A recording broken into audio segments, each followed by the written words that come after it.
not smoke and mirrors, but true autonomous driving technology.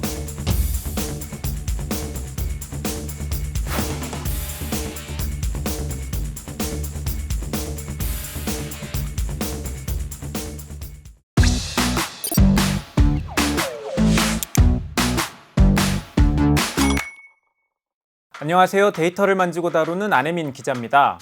일론 머스크가 한 행사에서 한 발언이 테슬라의 주가를 흔들고 있습니다. There will be Tesla robotaxis operating in Boston with no one in them, not even anyone in the passenger seat, in about 3 weeks. 3주 안에 감시자 없는 로봇택시가 실현이 될 것이라 선언한 건데요. 이 발언이 있자 미 증시가 부진한 와중에도 테슬라의 주가는 사상 최고치를 눈앞에 두고 있습니다. 지난 11월 말에는 대한민국에 테슬라의 자율주행 시스템 FSD가 상륙하기도 했죠.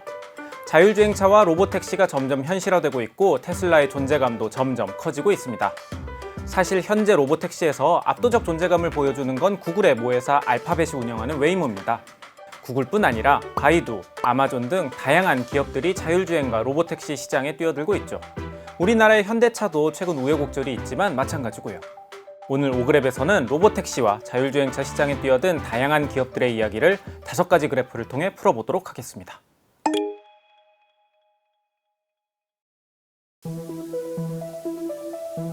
사실 자율주행차의 개념 자체는 매우 일찍부터 등장했습니다. 컴퓨터나 센서 기술이 없던 시절에도 우리들의 상상 속에는 내가 운전하지 않아도 움직이는 자동차가 존재해 왔으니까요. 본격적인 연구가 시작된 건 1980년대부터였습니다. 미국에서는 CMU, 카네기 멜론 대학교에서 첫 불꽃이 타올랐습니다. 1986년 CMU에서는 쉐보레의 파란색 대형 밴에다가 컴퓨터와 센서 등 이것저것 장착해서 무인 자동차를 제작했어요. 나브랩 1으로 불린 이 녀석은 느리지만 이렇게 사람 없이 주행을 하기도 했죠. 유럽에서도 비슷한 시기에 유럽 의회가 막대한 자원을 투입해 유레카 프로메테우스 프로젝트를 진행합니다. 유럽의 국가들만 참여하는 게 아니라 주요 자동차 브랜드들이 참여해 1995년까지 프로젝트를 이어왔죠. 자율주행차 발전에 있어서 미국 국방부 이야기를 안 하고 갈 수가 없습니다. 미 국방부 산하에는 방위고등연구계획국, 이른바 다르파라는 곳이 있습니다. 다르파는 평범한 기술은 관심 없고 진짜 세상을 바꿀 혁신 기술에만 중점을 두고 운영되는 곳입니다. 리스크가 있지만 패러다임을 바꿀 기술이라면 다르파는 과감하게 뛰어드는 거죠. 이를테면 인터넷, GPS, 드론 같은 기술이 바로 여기서 시작되었습니다. 독특한 건 다르파가 연구기관은 아니라는 겁니다. 대신 여기에선 다양한 연구 주체가 참여할 수 있는 일종의 경연대회를 개최해서 서로 경쟁을 통해 최상의 결과물을 뽑아내왔죠. 자율주행차 역시 마찬가지입니다. 지금으로부터 21년 전인 2004년 다르파가 내건 미션은 이랬습니다. 100% 무인 자동차로 모하비 사막을 완주하라. 총거리 240km의 비포장 도로 코스를 10시간 이내로 완주한 1등 팀에게는 100만 달러라는 상금도 걸려 있었죠. 이름도 거창하게 그랜드 챌린지라고 붙이고 경연대회를 진행했는데 결과는 어땠을까요? 오그랩 첫 번째 그래프입니다. 총 15팀이 참여했는데 완주한 팀은 단 한 팀도 없었습니다. 출발 전에 철수한 팀도 2팀이나 됐고 4팀은 출발 구역을 벗어나지도 못했습니다. 1등을 차지한 건 카네기 멜론 대학교의 레드팀. 레드팀도 7.4마일, 약 12km 정도 가는데 그쳤어요. 아무리 다르파가 경쟁을 통해 혁신을 요구한다지만 20여 년이 지난 이제서야 대중적으로 적용되는 자율주행 기술을 2000년대 초반에 요구하다니 너무 과하다는 생각이 들죠. 하지만 그럼에도 불구하고 다르파는 꺾이지 않았습니다.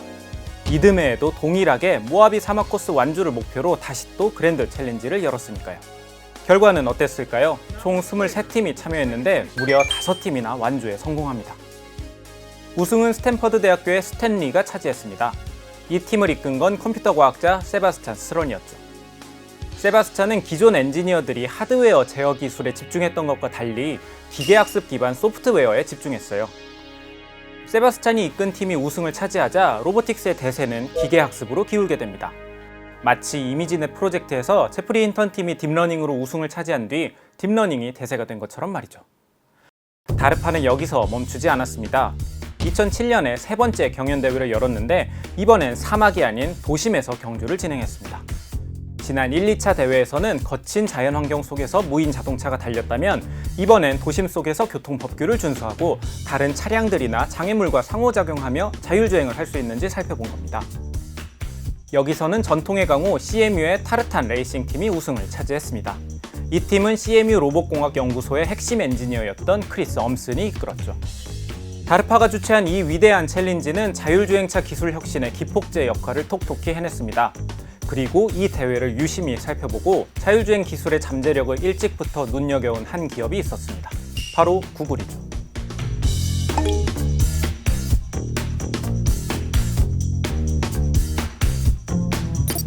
2005년 대회에서 우승한 스탠퍼드 대학교 팀을 이끌었던 세바스찬 스런, 그리고 2007년 대회에서 우승한 CMU 팀을 이끈 크리스 엄슨. 구글은 이 둘을 데리고 와서 완전 자율주행을 목표로 하는 프로젝트를 진행합니다. 처음엔 구글 내 비밀 연구 조직인 구글 X에서 야금야금 시작했어요. 도요타의 프리우스를 개조해서 100마일 규모의 10개 노선을 자율주행 해보자는 목표로 진행되었죠. 이후 프로젝트가 점점 발전하고 진화에 진화를 거듭하자 2016년엔 아예 별도 법인으로 분사시킵니다.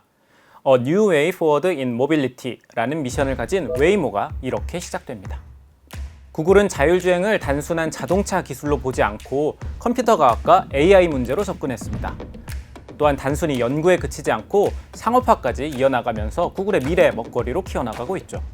웨이모에선 이미 수많은 시뮬레이션 주행을 이루었고 실제 도로 위에서 주행하면서 기술력을 거듭 업그레이드하고 있습니다. 오그랩 두 번째 그래프입니다. 꾸준히 자율주행 관련 인사이트 보고서를 내놓고 있는 가이드하우스의 작년 자료입니다. 2024년 12월 기준으로 글로벌 자율주행 기업 가운데 기술순위 1위는 단연 웨이모입니다. 선두그룹에 포함된 기업은 단 3곳, 웨이모를 포함해 바이두와 모비라이 뿐이죠. 웨이모는 이미 1억 마일 넘게 사람 없이 완전한 무인 자율주행 운행 기록을 보유하고 있습니다. 현재는 미국 샌프란시스코 베이 지역과 피닉스, LA에서 24시간 연중 무휴로 로보택시를 운행하고 있죠. 이 지역에서 손님들을 태우고 달리고 있는 5세대 웨이모 드라이버에는 총 40개의 센서가 달려 있습니다. 카메라 29대, 레이더 6대, 그리고 웨이모의 핵심 기술력 중 하나인 라이다가 5대 장착되어 있죠. 레이더가 전파를 이용해 대상을 탐지한다면 라이다는 레이저를 이용해 주변 사물을 식별합니다. 레이저가 주변으로 발사되면 사물에서 반사되어 돌아오는 시간을 계산해 정확한 거리를 파악하는 거죠. 웨이모는 라이다를 기반으로 정밀한 3차원 지도를 생성하고 이를 기반으로 도로 상태와 장애물을 파악합니다. 마치 우리가 어플로 손쉽게 택시를 부르듯이 샌프란시스코에선 웨이모 원 앱으로 로보택시를 호출할 수 있습니다. 이제 샌프란시스코 사람들에게는 운전자 없는 로보택시를 이용하는 게 특별한 일이 아니게 되었죠. 물론 웨이모가 순탄한 여정을 걸어온 건 아닙니다. 운행 초기엔 갈등도 많았어요. 2023년 8월에 캘리포니아에서 로보택시 운행을 허가받았지만 예기치 않은 상황에서 갑자기 차량이 멈춰서며 교통체증을 유발하기 일쑤였습니다. 게다가 로보택시가 경찰차, 소방차, 구급차 같은 긴급 차량의 경로를 막아서는 일도 있었고요. 아무리 기술 발전이 좋다지만 주민의 편의와 안전이 뒷전으로 밀려나자 주민들의 반감이 커졌습니다. 일부 주민들은 로보택시 앞에 콘을 올려놓아서 작동을 멈추게 하기도 했죠. 하지만 웨이모는 소프트웨어를 지속적으로 업데이트하고 소방서, 경찰서와 협력하면서 상황을 개선해 나갔습니다. 사고 발생률 같은 안전 지표도 인간 운전자 대비 양호하게 나오고 있고요. 오그랩 세 번째 그래프입니다. 평균적인 인간 운전자의 사고율을 100%로 두고 웨이모의 사고율을 그려봤습니다. 중상 이상의 심각한 사고 발생률은 인간 운전자 대비 91% 수준입니다. 에어백이 터지는 사고 역시 79%로 더 낮고 경상사고도 80% 수준이죠. 교통약자 부상 관련 사고 역시 인간 운전자보다 웨이모의 사고율이 더 낮게 나오고 있습니다.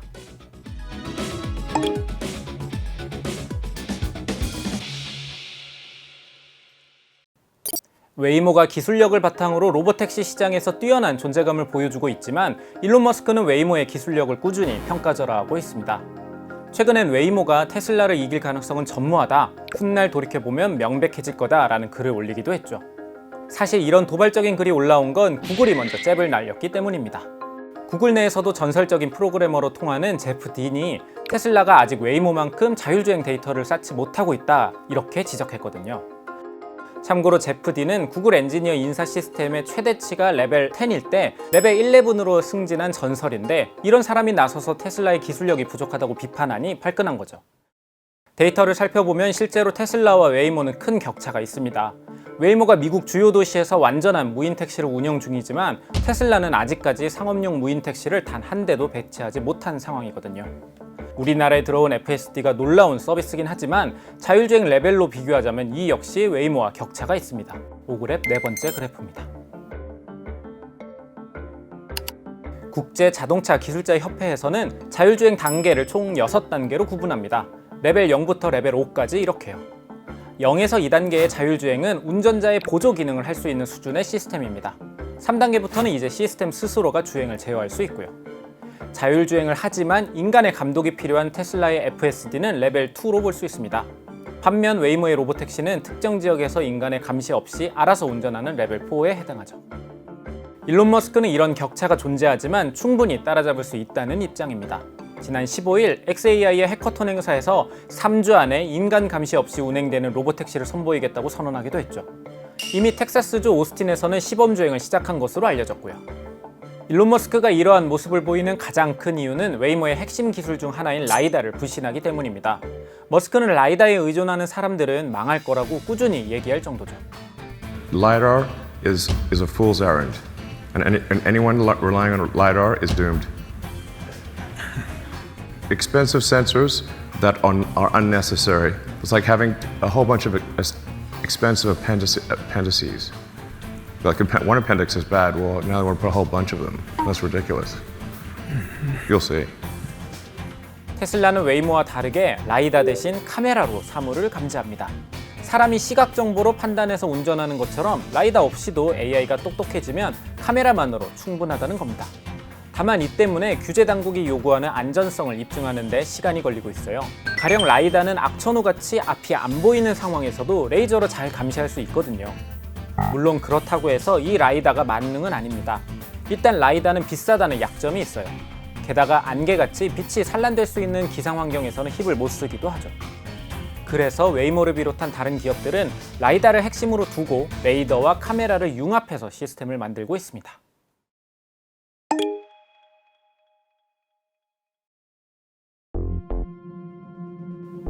웨이모와 테슬라 이야기를 했지만 사실 더 많은 기업들이 이 자율주행차 시장에 뛰어들고 있습니다.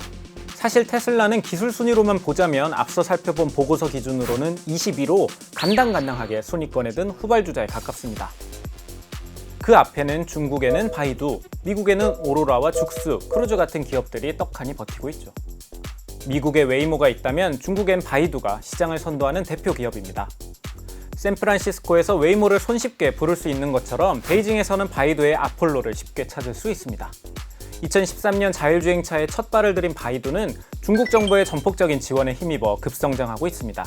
내년에는 중국 주요 도시를 넘어서 무인 로보택시를 전국적으로 확대하고 해외 진출까지 할 계획을 갖고 있죠. 미국에는 다양한 기업들이 웨이모의 자리를 노리고 있습니다. 먼저 오로라를 살펴볼까요? 오로라에는 구글이 처음 자율주행 프로젝트를 시작할 때 영입한 크리스 엄슨이 CEO로 있습니다.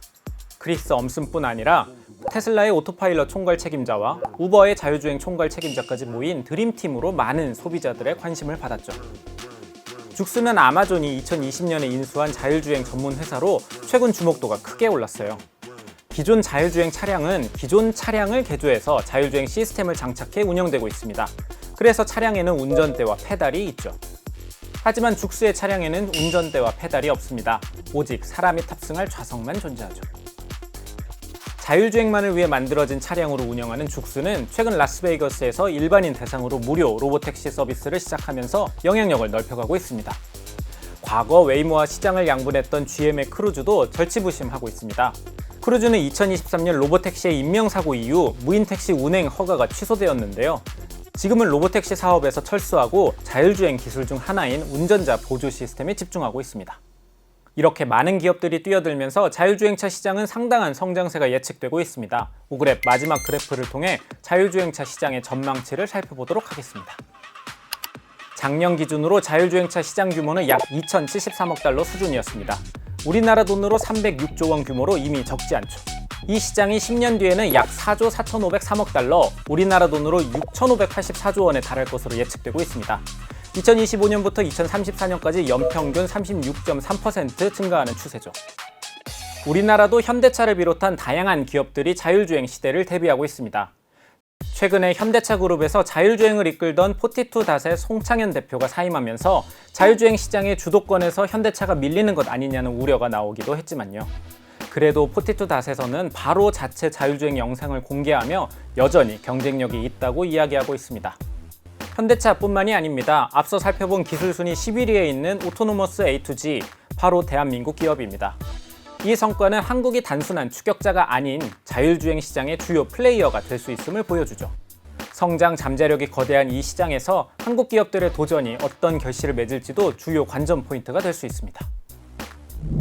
2004년 모하비 사막에서 겨우 12km 달렸던 무인차가 이제는 샌프란시스코 도심을 24시간 누비고 있습니다. 주요 기업들의 기술 경쟁은 계속되고 있고 시장의 성장 가능성도 매우 높게 평가되고 있죠. 한국도 대기업, 중소기업 가리지 않고 이 거대한 파이를 노리고 있고요. 운전대를 잡지 않는 미래가 생각보다 빨리 올지도 모릅니다. 하지만 기술만큼 중요한 건 우리가 그 변화를 어떻게 받아들이고 그 과정에서 발생하는 사회적 갈등을 줄이는 것일 겁니다. 오늘 준비한 오그랩은 여기까지입니다. 긴 영상 끝까지 시청해주셔서 진심으로 감사합니다. 오늘 하루 쏟아진 뉴스 중 가장 핫한 이슈를 뽑아서 전해드립니다. 좋은 생각을 놓지 않는 힘이라고. 먹고 싶지 않는 게 결국은 그로 인한 수익 때문이요. 잡아먹으려고 하더라. 어서 오십시오. 안녕하세요. 어떤 일이 벌어진 겁니까? 라고 주장하는 상황입니다. 못했을 가능성이 있지만 이 아이가 킥장이가 있거든요. 세계 다 문화죠. 유산인 종묘에 대한 유일한 자랑거리입니다. 삼수를 하고 싶다. 매일 저녁 6시 50분 생방송 뉴스 헌터스. 여러분의 저녁 시간을 함께합니다.